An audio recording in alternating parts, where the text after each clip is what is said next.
Salut à tous, c'est Pang de la chaîne, bienvenue sur cette vidéo qui aujourd'hui va parler hypnosophie, va parler de nos retours partenaires et du fameux ça avance, ça change, ça évolue. Ce fameux ça qui, au bout du compte, est assez problématique, je trouve, dans les feedbacks. Pourquoi? La plupart du temps, moi, dans ce que je vous propose en hypnose, en hypnosophie, en questiosophie, c'est que notre partenaire puisse se rendre compte qu'il est proactif et on en parlait à l'hypnopapotage de samedi. Euh, Moi, je suis beaucoup dans l'hypnose où on arrive à l'analyse et où on conscientise les choses.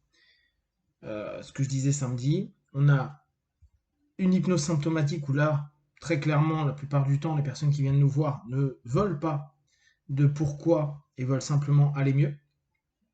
D'autres qui ont déjà fait un analytique et qui veulent pareil, du symptomatique, voire peut-être comprendre autre chose au travers d'une régression, d'un travail avec d'autres systèmes. Et il y a ceux qui vont avancer parce qu'ils vont se sentir en phase avec le pourquoi emmenant une mentalisation qui emmène une conscientisation et qui emmène après à une focalisation simplement sur le comment, sur des tâches à faire, on va dire que ça pourrait ressembler à de la TCC à ce moment-là. En tout cas, des mouvements cognitifs et comportementaux qui vont se mettre en place. Au travers, bien sûr, d'une transe, d'une exploitation de transe, qu'importe comment vous allez la mettre en place.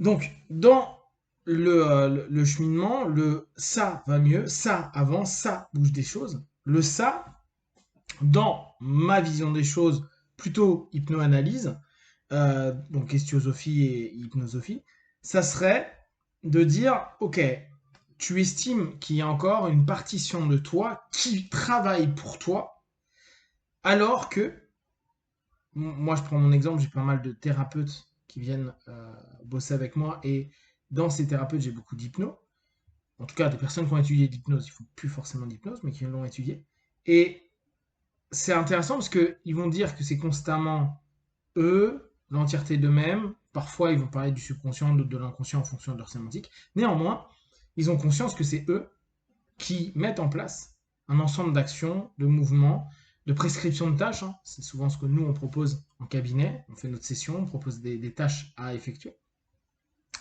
Et pourtant, ils arrivent sans s'en rendre compte. Hein. C'est pas du tout volontaire ou ouais, ou mis en avant euh, pour, pour, euh, pour parler du ça. Mais c'est souvent cette notion qui arrive. Et quand tu demandes, mais c'est quoi ce ça? Qu'est-ce qui a avancé? Qu'est-ce qui a évolué? Qu'est-ce qui a bougé?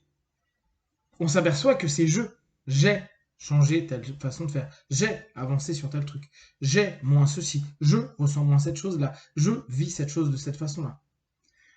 En fait, le ça, freudien qui serait pulsionnel, nous, c'est un ça qui est limite une nominalisation, même si on se rend bien compte que c'est pas un nom, mais qui va englober à la place de mettre de l'action et, plus encore, une notion responsabilisante de la part de notre partenaire. La séance a pu permettre des choses et j'ai mis en place, j'ai avancé, j'ai ressenti que la nuit je dormais mieux, j'ai ressenti que j'étais plus détendu. Ça peut paraître anodin, on pourrait me dire, mais on s'en fout, ça marche. Néanmoins, c'est, à mes yeux, hein, assez important à prendre en compte pour, d'une part, ne pas mettre le travail et, euh, a fortiori, le praticien comme étant les éléments fondamentaux du changement, mais clairement, ce qui, au travers, donc vraiment d'un médium qui serait le praticien et sa séance, une ouverture de soi pour soi dans une dynamique décisionnelle personnelle de la part du partenaire et donc volontaire pour avancer, grandir, évoluer.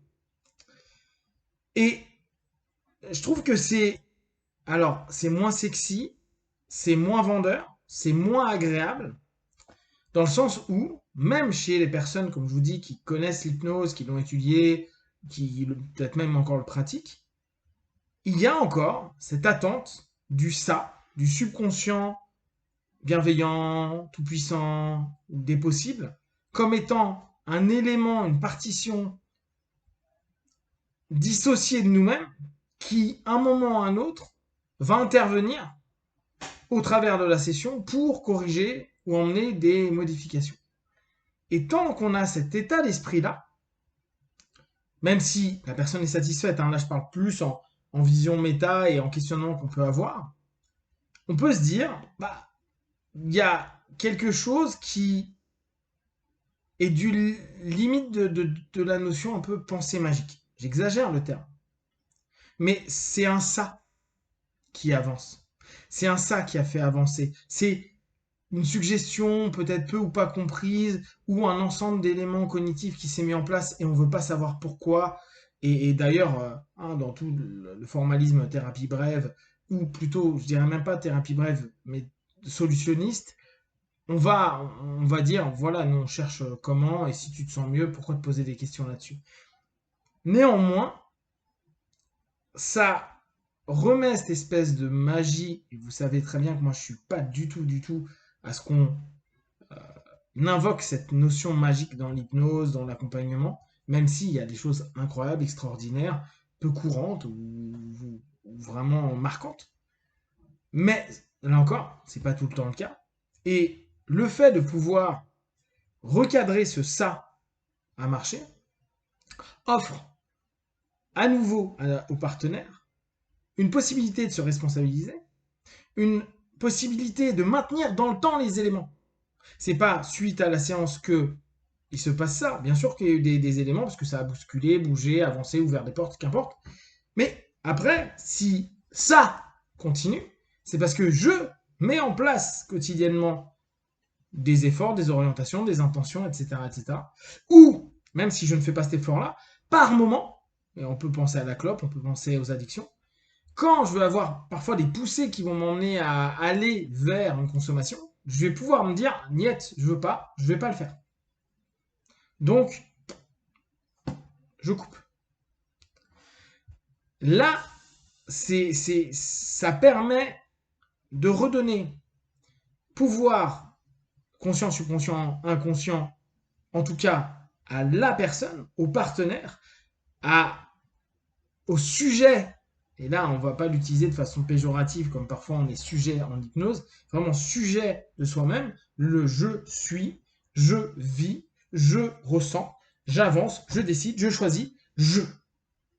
Sans entrer dans un facteur égotique ou narcissique, mais dans une dynamique d'observation positive qui ramène un élément de ressource, alors que le ça avance, laisse supposer que la ressource est la séance d'hypnose et ou le thérapeute.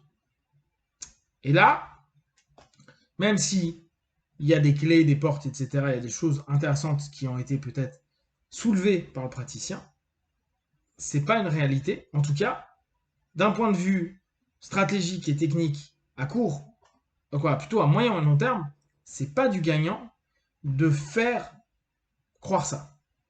Ou croire, le mot n'est pas juste parce que le thérapeute ne va pas foncièrement orienter vers ça, mais de laisser cette idée se développer. Et en plus, ça enlève l'aptitude et la puissance du partenaire ou la reprise de pouvoir du partenaire sur soi-même, sur ses pathologies, ses problématiques, ses mal-être et ses malaises. Et c'est dommage. Autant qu'il puisse se dire, j'en suis capable, je peux, je le fais. Ou, a posteriori, j'ai déjà réussi à le faire. Donc, je peux recommencer. Quitte à avoir un support. Mais ça ne sera pas grâce à ça, mais je vais utiliser un support qui va me permettre d'être dans, à nouveau, la dynamique. Je suis, je vais, je fais, je ressens, j'avance, je ne, blabla. Personne. Amusez-vous à écouter vos partenaires. Voyez même, vous, comment vous êtes en session et vos feedbacks que vous pouvez faire avec certains de vos praticiens. Ça peut être intéressant de voir si ça a avancé, ça bouge, etc. Et si c'est le cas, il y a beaucoup de choses à se poser comme question et à voir pourquoi l'autre, vous lui laissez tant de place. L'autre étant la session ou le praticien. Si vous avez des questions, des remarques, vous les partagez sur Facebook, YouTube, je répondrai plus rapidement possible. Comme d'habitude, de tout ce que je propose, ne prenez que ce qui est bon juste pour vous. Testez, observez, analysez et concluez. One, ciao.